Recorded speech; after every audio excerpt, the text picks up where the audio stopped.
Good afternoon. I was asked by Professor John Nomikos to give you comments and few words about COVID-19, and topic of my speech is international relation, international intelligence activities related to the COVID-19, and of course political implication of these diseases. Definitely, the most of the intelligence, sophisticated intelligence, they have to understand and clarify exactly what is the threats and what is the risk for national and international security, particularly all these threats coming from international arena,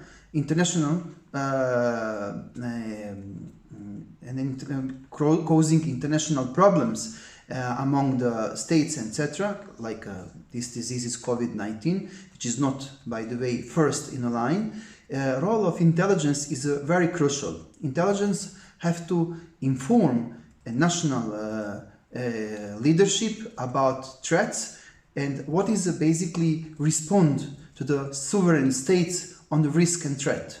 Respond is basically related to the activities, measures of the government and government institutions, how they're going to prepare citizens, how they going to react, how they're going to organize all the measures, including institutions, hospitals, army, military, and definitely intelligence. So we can clearly find out that most of the intelligence today, they did not realize that threats coming also this time from the very invisible subject, which we call the virus. So some intelligence, particularly intelligence services of some Balkan states, and I would like to give some good comments on Israeli, I would like to give some good comments of Serbian intelligence, Romanian, and many others, that they understand from the beginning what's going on, and we can see right on the field the good measures in order to protect civilians and entire population. Now, the few comments about international relations.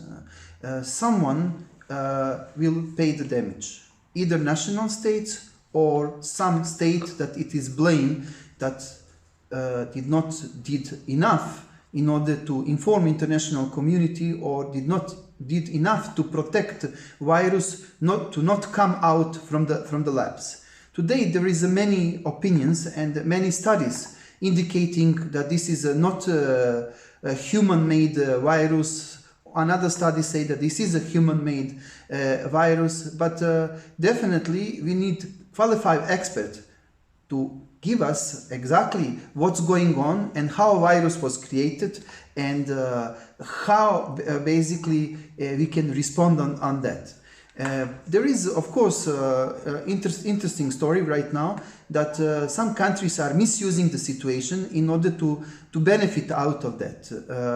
There is some kind of the virus diplomacy or virus protection diplomacy, which we can clearly understand that some countries are basically using the whole situation to widespread its own influence, and this is something which clearly is not welcome in this situation. Just while we are talking now, I receive information that there is some lab in Russia. It's called Vector Institute, and this institute is known by few accidents that some employees of this institute misuse techniques, misuse situation, misuse equipment and everything, working with dangerous viruses, and that few times there was a linkage of that.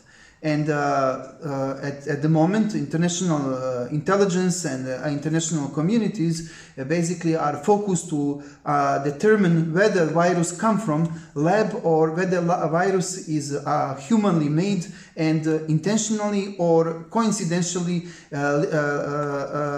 released to damage population, but not of the one state, but of the international community. So the world will not look the same before and after coronavirus. Definitely, these threats coming from this invisible enemy will change our way of lives, will change our approach of everything, and will give us a lot of things to learn out of the crisis. Number one, we have to learn and teach our intelligence how to determine, how to find out what is the threats, what is the risks. And then we come into the field of education from the field of intelligence and security studies. Most of professors, most of the faculties, universities all around the globe, they don't teach intelligence, they don't teach security as a science. They don't even understand why security is a science, why security as a science is established in 4 major theories, what is the methodology of the science of security, and on that basis they don't recognize the threats. The science of security, one of the methods is predictions. I will mention a few methods, definitely. The first method of science of security is collection of data. Second method is it's analyzing of data. The third method is prediction of the data. So there is many methods in science of security that they don't come from social sciences.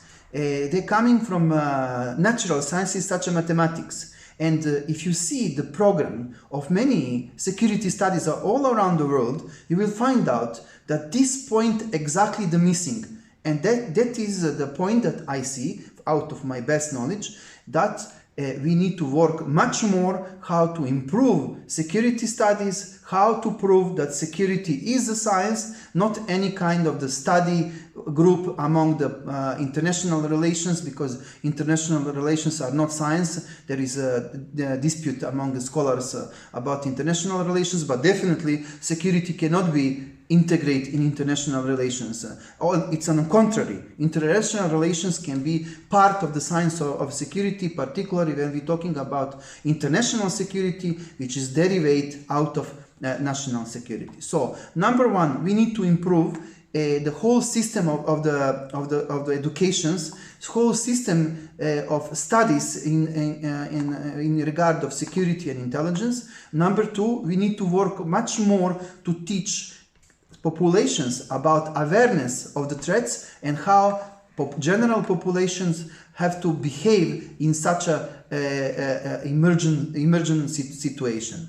In former Yugoslavia, we used to have even the subjects in high school. The subjects was called civil protection, and high school kids, they learn how to protect themselves, how to protect society, and how to behave in this kind of the situation. So we might think that again we come to the education and awareness, that we shall introduce to high schools all around the world some special subject which is called security culture of the youth. This is something from the beginning. And then we will have a wide population all around the world ready to respond to the threats. I want to thank you, all of you, particularly to say hello to Professor Nomikos from RIAS, Research Institute of American and European Studies, and the greetings from the sister institutions, Institute of National and International Security from the Belgrade. Thank you so much.